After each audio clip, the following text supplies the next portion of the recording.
అందరికీ ఒకే న్యాయం చేయండి.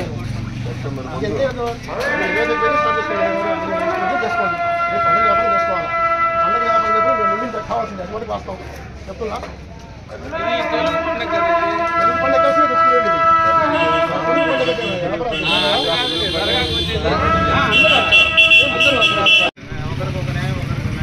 అట్టయితే ఈరోజు బండి తీసుకొని వైనము ఎక్కడ తగ్గి ఉందో, ఎక్కడ 30 అడుగులు లేదో అక్కడ పోయి వైనం చేసుకున్నారండి. ఈ తర్వాత మామూలుగా చేసుకోండి. అదే నేను చెప్తానండి, వరవళ్ళు వైనం చేసుకున్నారండి. తర్వాత మీ పని మీరు చేసుకోండి. జనాలు వస్తారు ఎందుకు చేస్తాం? వాళ్ళని పార్టీ తిప్పాలా? దేశాన్ని పడిన దగ్గర పోతుంది. అది ఎందుకు చేస్తాం?